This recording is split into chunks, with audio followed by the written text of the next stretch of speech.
মিষ্টি বেলুন একটা এই রে আমি তো শুনতে কই তোর কাছে এলাম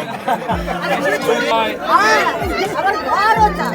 ঘরও চায় দুয়ারে শুয়ে কি করব? এবার দিদিকে তাড়াও সব হবে সিএল গাদাও দিদিকে সারা আবার বলবো এই বয়সে বিয়ে করলে একটা মিষ্টিও পেনুনি আর এখানে কাপড়ও পেনুনি। হ্যাঁ, আর তাহলে আমি দুয়ারে শুয়ে আছি, একটা ঘরও পেনুনি। বলে মিষ্টি খাওয়াবো। পাত্রী রিঙ্কু মজুমদার। সোশ্যাল মিডিয়া ভরে গিয়েছিল শুভেচ্ছা বার্তায়। এখন দিব্যে চলছে দিলীপের বৈবাহিক জীবন। সামনে ভোটমুখী বাংলায় জনসংযোগ বাড়াতে বাঁকুড়ার কোতুলপুরের বাজারে দেখা যায় বিজেপি নেতা দিলীপ ঘোষকে। কোতুলপুর সবজি বাজারে দলের দোকান সম্পর্ক অভিযানে যান নেতা। সেখানে গিয়েই বাঁধে বিপত্তি। করলে একটা মিষ্টি বেলুন একটা এই রে আমি তো শুনতে কই তোর কাছে এলাম আবার ঘরও চাই।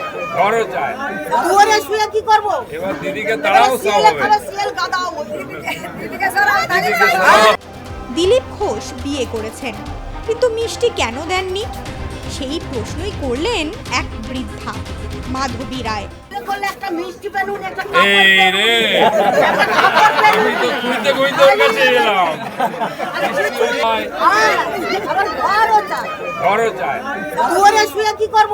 এবার দিদিকে তাড়াও সব হবে সিএল গাদাও দিদিকে সারা বলছি বিয়ে করলে এই বয়সে একটা মিষ্টি পেনুমনি আর একখানা কাপড় পেনুমনি, তাহলে ভোটটা আমি দুয়ারে ঘরও পেনুনি, দুয়ারে শুচ্ছি, ঘর নাই আমার। বললে মিষ্টি খাওয়াবো, কখন খাওয়াবো তো জানি। আপনি কি বললেন? যখন খাবে তখন খাবো। বলে এই বয়সে বিয়ে করলে কি করলেন? ও বললো যে তাহলে মিষ্টি খাবে এই বয়সে। আমি না, আপনি এখানে প্রচার আসছে তখন বললেন? হ্যাঁ, কি বললেন? ওই বন্যু কি বললেন? আবার বন্যু এই বয়সে বিয়ে করলে একটা মিষ্টিও পেনুনি আর এখানে কাপড়ও পেনুনি। হ্যাঁ, আর তাহলে আমি দুয়ারে শুয়ে আছি, একটা ঘরও পেনুনি। তখন কি বললাম? বলে মিষ্টি খাওয়াবো, তারপরে ভোটে জিতলে খাওয়াবো। এসব হাসি ঠাট্টার পরে শেষে সেই রাজনৈতিক দিকই উঠে এলো। দিদিকে তারাও সব হবে বলেও মন্তব্য করেন দিলীপ। দুয়ারে শুয়ে কি করব? এবার দিদিকে তাড়াও সব হবে আপনাকে একজন বাজারে এক ভদ্রমহিলা বললো যে বিয়ে তো করলেন, মিষ্টিও দিলেন না, কাপড় পেলাম না। বলেছে ভালোবাসে মিষ্টি কি আসবে? বয়স্ক মহিলা আরেকজন সে আনন্দে নাচলেন তোমাকে চাই বলে। মিষ্টি কি আসবে? মিষ্টি দোকানে আছে। আপনি বলে দিয়েছেন? ভোটের বৈতরণী পার করার জন্য বাঁকুড়ার কোতুলপুরে গিয়েছিলেন জনসংযোগ বাড়াতে। তবে সেখানে গিয়ে বোধহয় বিয়ের জন্য কেন খাওয়ালেন না, এই প্রশ্ন উঠবে ভাবতেই পারেননি দিলীপ ঘোষ। বাঁকুড়া থেকে মিলন কর্মকারের রিপোর্ট, আর+ নিউজ।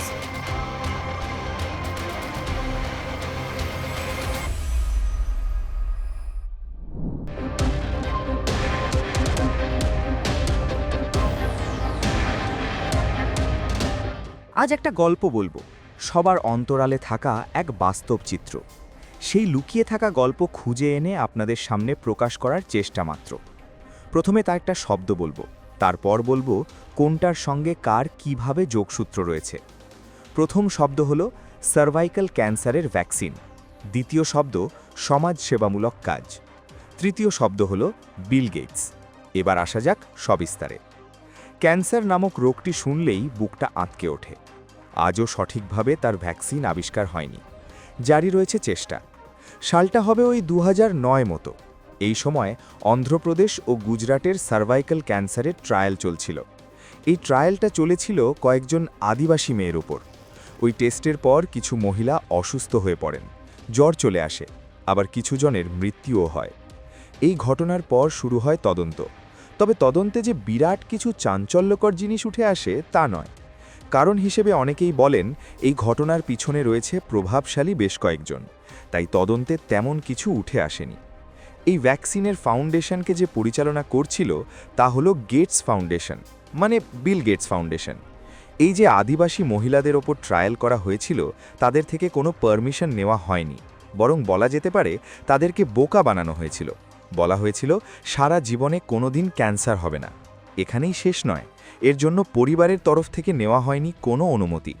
যা অনুমতি নেওয়া হয়েছিল তা ছিল হস্টেল কর্তৃপক্ষের থেকে, কারণ ওই আদিবাসী মেয়েদের বাবা মা অতটা শিক্ষিত ছিলেন না, তারা ইংরেজি ফর্ম ফিল করতে পারবেন না বলে অনুমতি নেওয়া হয়েছিল হস্টেল থেকে। পরিবারকে প্রায় অন্ধকারে রেখে এই সিদ্ধান্তের দিকে ঠেলে দেওয়া হয়েছিল।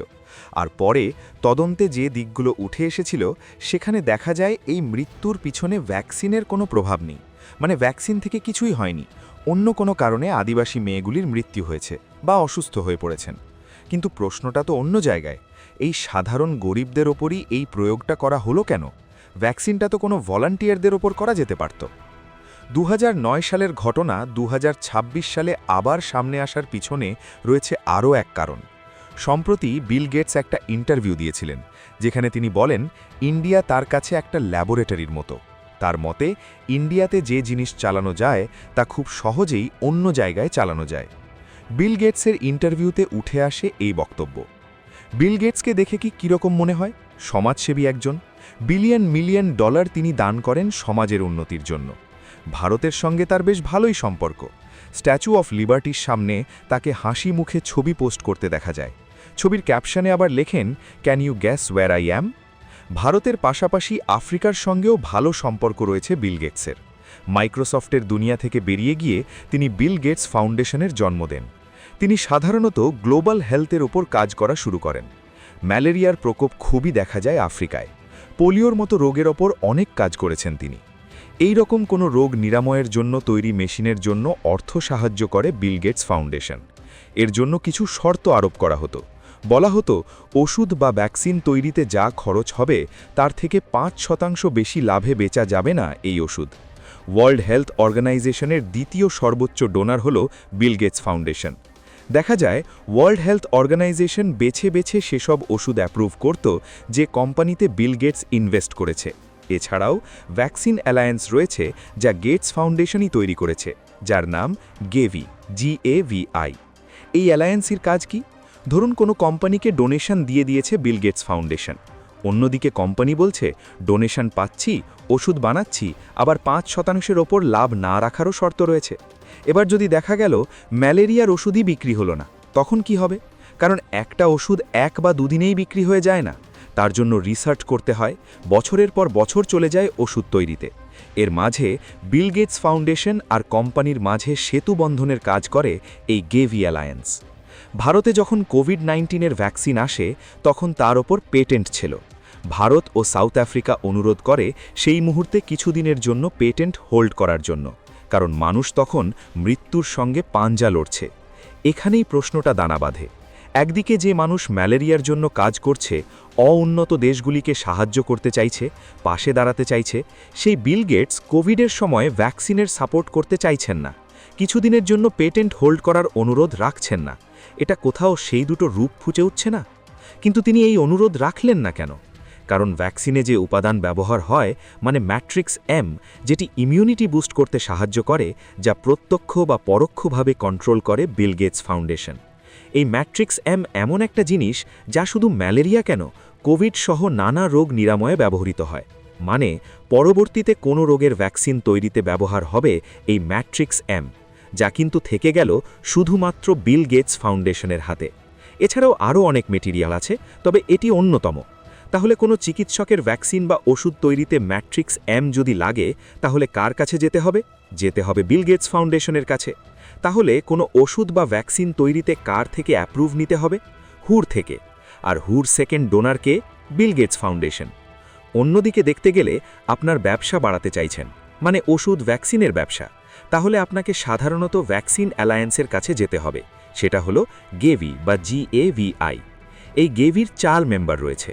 প্রথম হলো বিল গেটস ফাউন্ডেশন, দ্বিতীয় দ্য ওয়ার্ল্ড ব্যাংক, তৃতীয় ইউনিসেফ, আর চতুর্থ ওয়ার্ল্ড হেলথ অর্গানাইজেশন। এবার আরও একটু ডিটেলসে বলা যাক। আগেই বলেছি হুর সেকেন্ড হাইয়েস্ট ডোনারকে? Bill Gates Foundation. শুধু হুর নয়, ইউনিসেফেরও সর্বোচ্চ ডোনার হলো সেই Bill Gates Foundation. The world ব্যাংকেরও সর্বোচ্চ ডোনার হলো সেই Bill Gates foundation.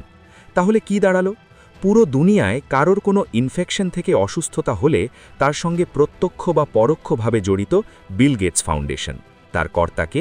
Bill Gates. মানে কার্যত বলা যায় তিনিই হলেন গ্লোবাল হেলথ দুনিয়ার রাজা। সামনে সমাজসেবী হলেও পিছনে পুরো সুতো রয়েছে তার হাতে।